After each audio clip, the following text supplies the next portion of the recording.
This little 1960s Boston whaler has been in my family for years, and hopefully will be for many more because it is bomb-proof, but it does need a little bit of love.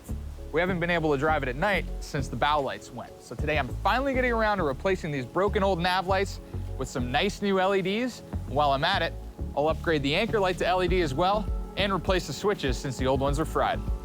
Now, LEDs have a bunch of obvious advantages over the old incandescent bulbs. They're more durable, they last way longer, and of course they draw far less power from the battery. But replacing your old incandescent bulbs with some cheap LED retrofit from the hardware store isn't the way to get there. Nav lights are tested and certified as one unit, so the lens, the bulb, and the fixture all need to work together to meet the navigation requirements for color, brightness, and angle in order to be legal and, more importantly, safe. Luckily, I found an LED bicolor bow light from C-Choice that will be super easy to swap out. After diagnosing that my wiring still worked, I unhooked it at the battery and removed the old one, snipping as close to the light as possible to leave the most wire to work with. These wires are often different sizes, so I've gone and got some step-down butt connectors to make it really easy to hook them both together. The second thing is some color-matched heat shrink to make it more waterproof. Works a lot better than electrical tape. Really easy to install. Before I secure it to the boat for good, I tested the new light to make sure my connections worked. Let's take a look at that switch. I started by unscrewing the old switch from the console and disconnecting the wires. Then I reconnected the wires to the new switch and reattached it to the console. Nailed it. Last but not least is this LED all-around anchor light. The old one broke off and it's been lost to Davy Jones' locker somewhere. This is just a couple of screws and we can use the wiring from the old light.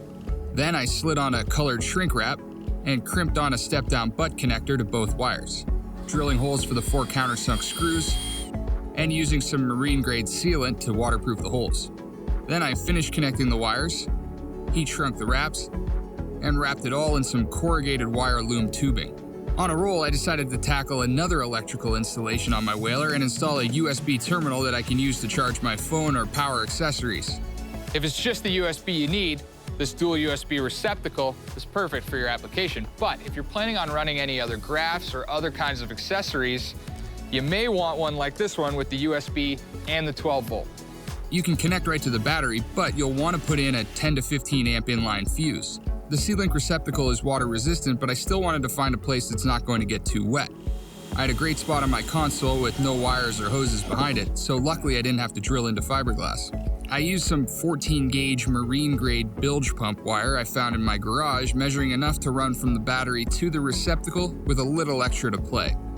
On the other end, I spliced in a smaller piece of wire to power both the USB and the 12-volt plugs using butt connectors that came with the receptacle.